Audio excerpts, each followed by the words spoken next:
Hi, everybody. Thank you so much for being here today for this very special webinar series ran by Joe Szimhart. So today we are doing a Meet the Author series event. Joe Szimhart will be interviewing Nori on her book, Betrayal of the Spirit. And I'm really excited to hear what Nori has to say.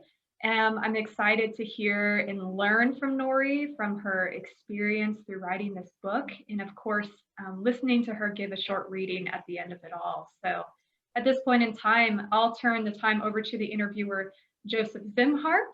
Thank you so much for conducting this series, Joe. You're welcome, and it's good to be here. Hello, Nori, how you doing? Good, thank you. Okay. Well, let's get things started.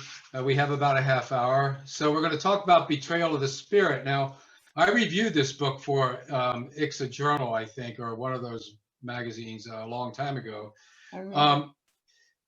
You were involved with ISKCON from 1977 until around 1988. Is that correct? Right. And then you've published the book around 1997. So you had some time to think about your experience in the group.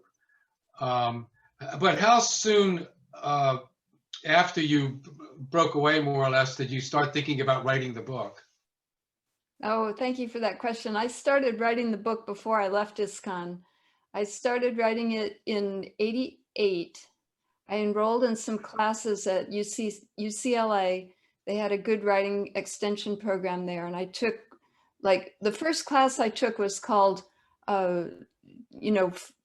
life memoir into fiction, and they taught you how to write. And I just loved my teacher, and I took a lot of writing classes there. So I had written, by the time I walked out of ISKCON, I had a 500-page manuscript that was very rough, just a lot of memories, things I thought I might want to include in the story. So it was really a matter of cutting it back. Okay. Tell me a little bit about your experience in the group. Now, your father was involved at one time, is that correct? Yeah. Bill Muster. Mm-hmm. And he helped you with some of your issues, but he never really tried to get you out of it, or I don't understand. Explain your relationship to the group and to your father. Yeah. Well, I was 21 when I joined, so he didn't feel like he had to get me to leave because I was already a grown-up. I had my college degree and everything all done. And he just thought, yeah, it's better to be in that group than, to be out on the streets like I was as a teenager. I was a really bad teenager. So in his mind, I had gotten it together. He liked the ISKCON World Review. He liked my boss, Mukunda Goswami. He liked what I was doing. He liked my husband. Actually, my husband and my dad and I were like the three musketeers. We ran around together all the time. We spent a lot of time together. He helped us. He became a consultant to the ISKCON World Review. My dad had a background in journalism and marketing, so he helped us a lot, and he helped Mukunda a lot too. And so you had developed some writing skills while you were in ISKCON. Is that correct? Right. Yeah. I learned how to write in college. Before that, I hated writing. Like in high school, I just thought it was some kind of mean punishment. I hated English 101. It took me a while, but in college, I learned how to write. And then when I was in ISKCON, at first I was Mukunda's secretary for a couple years. But then when we started the ISKCON World Review, I was trained on the typesetting equipment. And then they would just tell me like, hey, shorten the story by 10 lines or whatever. And so then they decided to just make me one of the writers. So that was my first time as a journalist, like writing on a deadline. We would have editorial meetings and all that stuff. So it was a good experience. Yeah, in that sense, yeah. So let's go back, because some of the people watching this aren't going to be too familiar with the Hare Krishna movement. It seems to have faded a bit, and it was founded by A.C. Bhaktivedanta Swami, more commonly known as Prabhupada. And now he was old when he got here in the late 60s, I believe. 65. In New York, and yeah, and so he died when around 19 He died in 76? November of 77. 77, okay. And that's around the time you joined. Oh yeah, when I was in college, my last semester of college, that was when the devotees had come to Santa Barbara, to Isla Vista, and I heard that the guru died while I, was meeting them, and I didn't. But then the Back to Godhead came in the mail, my first one, and it didn't say anything about it because I didn't realize there was like a, But the next issue was the one where they described Prabhupada's death. And Okay. it was really sad. It was just a really awful, sad time when I met them. Yeah, I mean, he obviously was like a hero to the members, and there were maybe 10,000, I'm estimating, that were following him at his peak. And then after he passed away, the group was spread out into these governing boards or different segments of the world. Right when I joined. Yeah. So who were you under? Who was your guru at that time? Okay, they had the zonal guru system, and I wrote about that in my book. So depending on where you joined, that would be your guru. And they got really mad if you tried to get a different guru, but eventually it all got mashed up. But my guru was the one for Los Angeles, which was Ramaswar Swami. He was a guy from New York who dropped out of college to join ISKCON. Go ahead. Go ahead. Okay. Well, I just had a question about him. Did you get to know him very well, and did you find him to be controversial later? He wasn't one of the really, really bad ones. Like, although he was really abusive, his management style was to yell at people. And the more he wanted you to do something, the louder he would yell at you until you did it. And you could hear him yelling all the way up the block. And he didn't really have the skills to be a manager, but he was very driven and he had good people helping him. And he helped, he kind of clawed his way to the top of the organization. By the time I met him, he was one of the top people. They made him a guru and all that stuff. But he wasn't really like a guru at all. He was more like a salesman or a business manager who wasn't very skilled at what he did. But, the kind of boss you wouldn't want to work for because he's so mean, So that was kind of the relationship. He just yelled at me a lot and, wasn't very rational. He finally had to leave because he was just, a mess. He had child abuse allegations. He wasn't chanting his required chanting. He was, he had a double life because he was the head of the drug ring in Laguna Beach. And he had 2 sets of clothes in his closet. He had his like drug dealer, publisher guy clothes with the fancy suits and leather shoes and all the, fancy, real expensive clothing. And then on the other side of the closet, he had his orange robes and his, Hare Krishna clothes. So he had 2 sides of his brain. Okay. Well, let me get to, I know in the book you explained the group very, very well, but just for the sake of the listener, what was the purpose of International Society for Krishna Consciousness? What was your goal entering in? How did you see it? Oh, well, I wanted to find God. I was raised with atheist, agnostic parents, and I always felt there was more to life and, that kind of thing. So I was looking for purpose and I was looking for like a spiritual way of life. And then the people in Santa Barbara that I met told me that I had to move in because if I didn't move in with them, I would forget all about Krishna and I would never get to Krishna. But if I moved in the temple, then I could get to Krishna. Because if I stayed a devotee until I died, then I would go to Krishna. So I was determined to stay. I thought, all right, well, if that's how you get out of here, that's how you get out. So, and I didn't know anything about religion at all, really. My family was Lutheran, but, I always had a good relationship with being Lutheran, but I didn't know anything about spirituality. Okay, so you just absorbed it as they handed it to you. You weren't really looking to research the background of Hinduism or anything at the time, were you? Well, I grew up in Los Angeles, and Hare Krishnas were ubiquitous there. You saw them on chanting on Hollywood Boulevard. They were in the airport. They had, I guess they had a big center there. I didn't know. But, you know, I always had Back to Godhead magazines, and all my friends as a Okay. teenager were into Eastern spirituality and things like that. So it seemed really familiar to me. Okay. Did you ever get to India? Yeah, I To went any there of the 3 times. Okay. Yeah, tell us about that. How was that experience? Oh, that really cemented it for me, because when you go to India, India is a really spiritual place. Like, you see people praying, just standing in the water praying. Mhm. They dress just like we did in the Hare Krishna movement. You know, everything about it fascinated me. I loved India. And I just, oh, it was just such a nice experience for me every time I went there. I think a lot of devotees had that experience. Yeah. I spent a month in India, so I have some idea what you're talking about, back in 1981.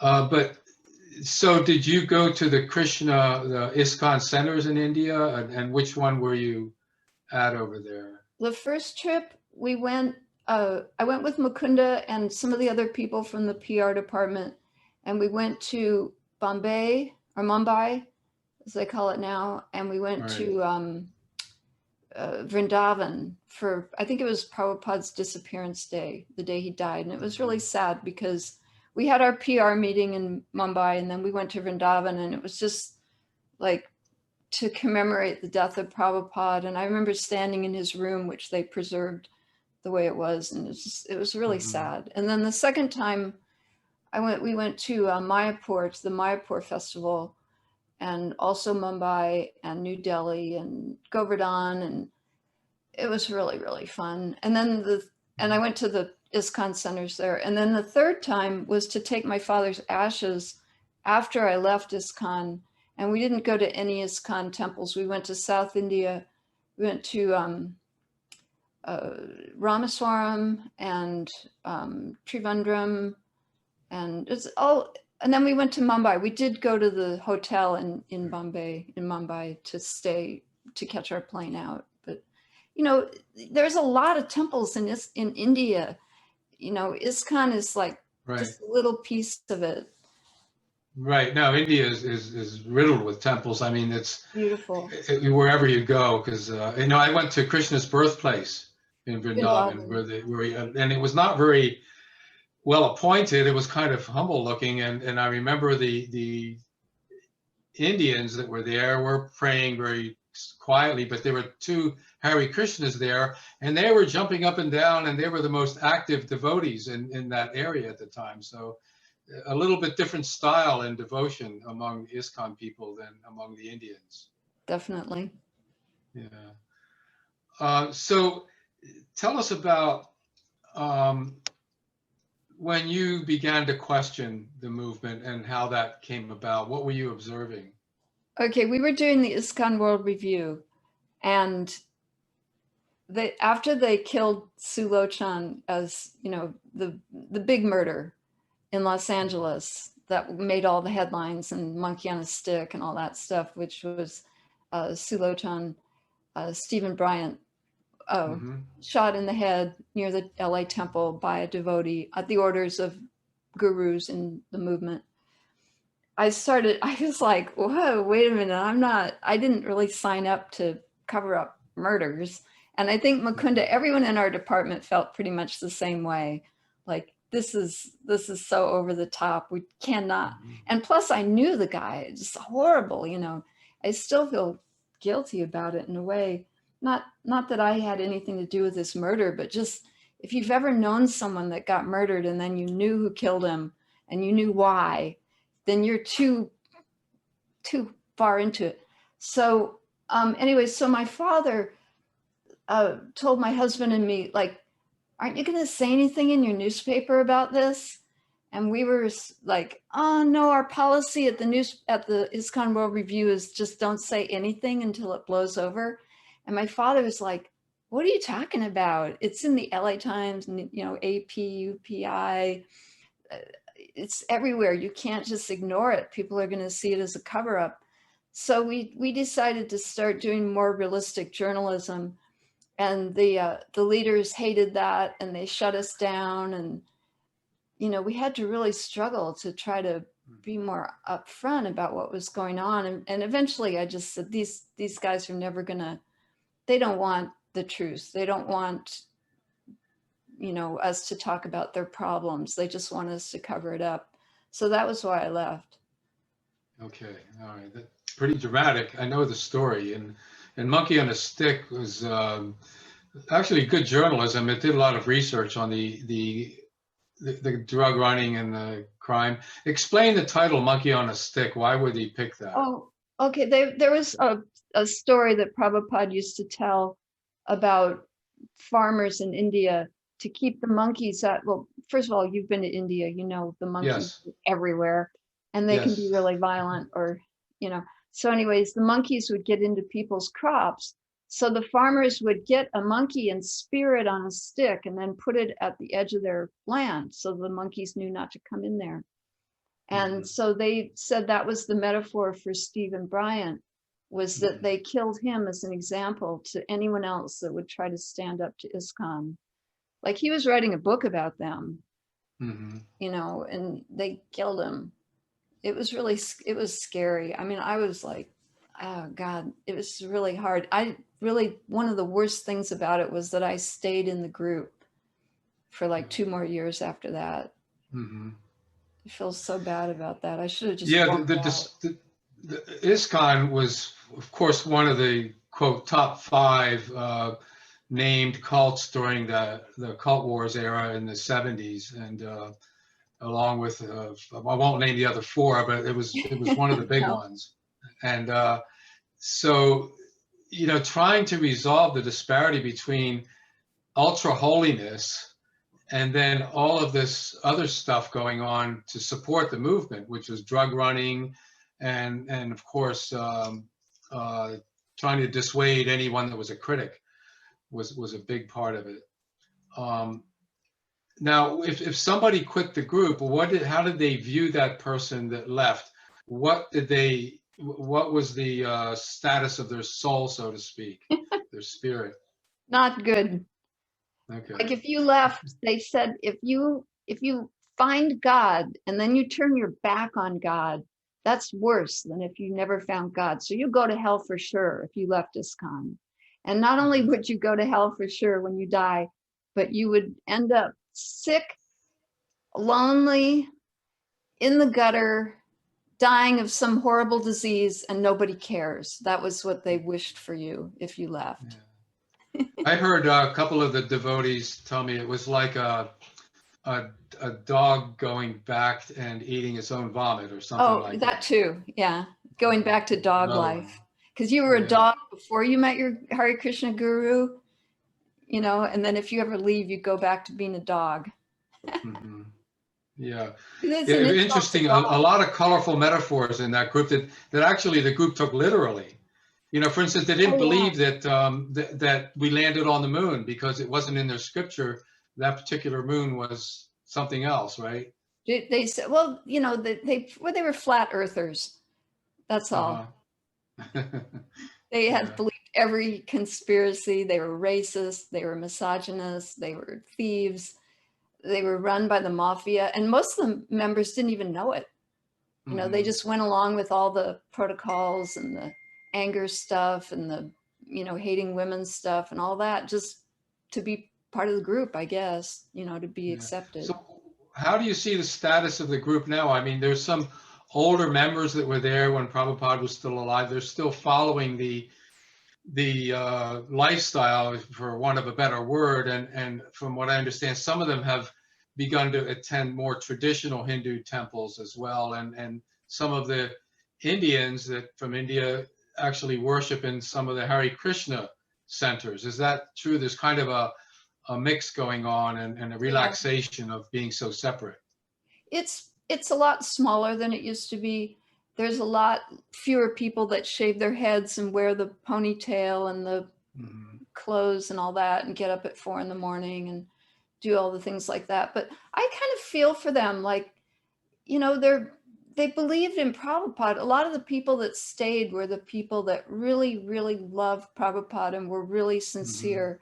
and they're trying to keep the thing going, but it's got a right wing and a left wing, and the fundamentalists and the more liberal types of people. So there's a conflict, there's tension within the group, but I wish them well. I hope that they can, come to some kind of stasis where they're doing a lot less crime, although I hear from people about pockets of child abuse that remain, or I guess among the fundamentalists, they view the child much differently than we would in our norm society. Well, mostly because the parents couldn't work full time. That's like with the Catholic Church. They want the people that they support, like the nuns and priests and monks, not to have kids because it's expensive and it takes a lot of their time. And so they had this thing about taking the children away when they turned 5 years old. And then they had this thing of like not screening teachers or ashram leaders, and they got a lot of really bad people, and that there were bad people in the leadership to help cover it up. So it was horrible. A lot of those children suffered a lot.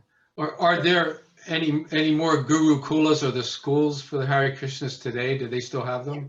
Yeah, there is, but most of them, they stay at home. But there are still boarding schools, I think, in India. And ISKCON wasn't the only group that had boarding school problems in India. They're very... No, there were many of them. Many of the Eastern-based groups did.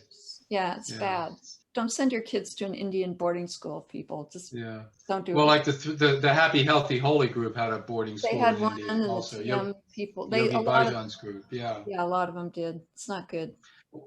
Nori, why don't we get to reading a passage from your book? You had something picked out. I'd like to hear it. Yeah, please go ahead and do that. Okay. This one's about New Vrindavan, which was one of the nexuses of crime. Okay, it's chapter 6, A Spiritual Disneyland. In April 1979, Kirtanananda, the guru for the Krishna commune in West Virginia, announced ambitious plans to turn his rural community into a spiritual theme park. He wanted to chart a 10-year publicity plan, and when he called the PR office, Mukunda told him about my father. I'd been a devotee hardly a year when Kirtanananda sent tickets for Mukunda, my dad, and me to go to New Vrindavan for a PR consultation. We landed in Pittsburgh at dawn, and the temple president met us at the gate. He and Mukunda talked all the way to the baggage claim, while Dad and I followed along half awake. We claimed our suitcases and got on the highway in a temple station wagon. I fell asleep in the back as the car wound in its way 70 miles southwest to New Vrindavan, West Virginia. I awoke when the car turned into a dirt road. We rounded one bend and then another, and there it was. From a distant hill, we saw the emerald green temple, a miniature gold Taj Mahal framed in the morning mist. The building was the monument to Prabhupada and had already garnered national publicity for ISKCON. We drove into the compound, parked in the center of the community, and the driver got some men to carry our bags to our rooms. We had 2 hours to rest, and then at 10 o'clock, the guru wanted to give us a tour of the palace. I stopped in my room a few minutes just to wash, then went to the temple to get some rounds done. In ancient India, greeting the deities was the first business a traveler took care of when they arrived in a new town. I like to do the same. The simple barn-like temple structure had an area outside the door for leaving shoes, and I left mine there and went inside.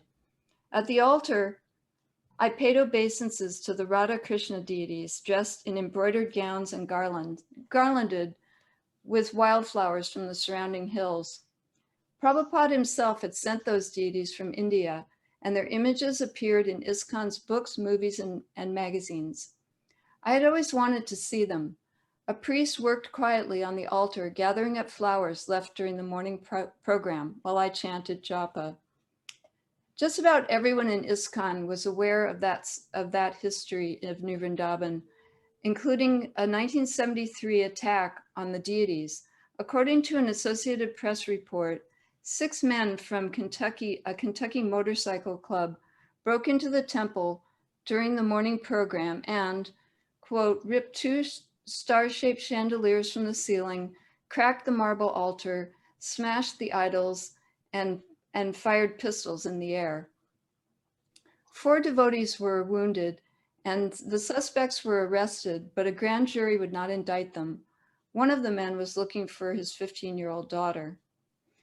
The deities were beautiful with delicate features, but scars of the attack were still visible. New Vrindavan itself bore scars because the media suspicions of weapons stockpiling hung over the commune from that time onward. I didn't know of any weapons anywhere in ISKCON, and I certainly couldn't suspect that a community so obviously absorbed in glorifying Prabhupada would ever host a criminal enterprise. At exactly 10 o'clock, I stepped out of the temple and into the morning light and saw my father walking down the path from the residence hall. He was a hardy traveler who had visited many countries. He always wore a hat and carried his camera bag with extra lenses, film, and filters. "Did you get any rest?" he asked me, stopping at the temple door. "No, did you?" "Sure did," he said, setting his bag down. We both spotted Mukunda walking toward us with another man who used a cane to maneuver his way down the path. It was the guru, Kirtanananda. He and Mukunda had known each other since 1966, when Prabhupada became a feature of Manhattan's Lower East Side. Both men had been eligible for initiation at the first ceremony. Mukunda went through with it, but Kirtanananda languished in Bellevue Hospital, undergoing psychiatric evaluation. It didn't seem fair. Although he was 30 years old, he had needed a legal guardian to get him out. Kirtanananda was the first man in ISKCON to become a sannyasi, a position Mukunda was still trying to achieve. He did not have a spotless reputation, though. As soon as he accepted the renounced order from Prabhupada in 1967, he returned from India, grew a beard, and started wearing black vestments. He believed that the saffron robes of the Vaishnava religion didn't have a broad enough appeal in the United States, and told the others that Prabhupada had sanctioned the change. Although only a few devotees traded their dhotis for black robes, Prabhupada denounced Kirtanananda, writing at least 40 letters on the matter to his disciples in New York. In one he wrote, "It is clear that Kirtanananda has become crazy and should once more go back to Bellevue. If he is not sent to Bellevue, then at least he should stop from speaking such nonsense." Kirtanananda had his longtime male companion, Hayagriva, and they split from the New York temple and wound up starting New Vrindavan. Within months, Prabhupada forgave his repentant disciple, and Kirtanananda began developing Prabhupada's vision for the property, along with more than a few of his own ideas. Jai Srila Bhaktipad, some nearby disciples shouted before offering their obeisances. Everyone, especially disciples, addressed Kirtanananda by his terms of honor. "Welcome to New Vrindavan," Kirtanananda said with a grin. He shook my father's hand. "Want to go for a tour?" he asked, turning toward his jeep. One of the male disciples dropped his polishing rag to open the doors, remembering to bow down to Kirtanananda. Kirtanananda hopped in and slammed the door. As we drove along, devotees on the roadside bowed down at the sight of their guru. We parked in front of the palace, which was still under construction. Its golden dome glimmered in the warm sunlight, and the scent of pine trees filled the air. Just a few more minutes. Okay. Bird calls mingled with the sound of machinery and people working. "We're almost ready for the grand opening," Kirtanananda explained, tapping the cement foundation with his cane. The workers acknowledged Kirtanananda's presence by bowing down, or at least bowing their heads to offer pranams. He escorted us around the outside of the building, describing the construction process and in his exotic accent. "I think this project picked me," he said, drawing a deep sigh and looking out over the hilly vista. He led us through a portico where some workers were pouring cement. "This started out as a house for Prabhupada," he said, but now it's ISKCON's most glorious monument. He took us through several more doors in a hallway, leading us like a hobbit to his magical place, the inner sanctum he called Prabhupada's room. In the center of the room, sitting on a raised platform, was a life-size icon of Prabhupada. We paused for my father to take pictures, then made our way back out to the Jeep. Kirtanananda drove us to the barn, the dairy, and all over the ridge to a proposed construction site of yet another temple. At last, we returned to the residence hall, where Kirtanananda escorted us to his private quarters. All of us, including my father, sat on mats and flat pillows, while Kirtanananda sat on a white cotton futon that took up most of the room. Now that you've seen what we have to offer, we can get down to business, Kirtanananda said. Not much competition in this state, my dad said. I believe you could become a major tourist attraction. You could get bus tours, go to travel conventions, get a package deal with the local Holiday Inn. We're planning a theme park with monorails connecting the sections like a spiritual Disneyland, Kirtanananda said. You could use that phrase, spiritual Disneyland, my dad said. We thought it was an East meets West thing, Mukunda added. What about Krishna land? I sat quietly and listened. You need to think of a name people can relate to, Dad said. We were kicking around a few ideas, Mukunda said. One of the things we were thinking about, Kirtanananda said, is Prabhupada's Palace of Gold. What do you think, Bill? Prabhupada's Palace of Gold, Prabhupada's Palace of Gold, Dad repeated. Say it 1,000 times to the media and then another 1,000 times. It has a good ring to it. While the men talked, a schoolboy came in and bowed down to Kirtanananda. His mother watched shyly at the door, tugging at her sari so she couldn't be seen. The boy left a flower and a dollar bill on Kirtanananda's feet, but Kirtanananda barely noticed. Thank you very much. I appreciate it. And good luck with a new venture, with a new book.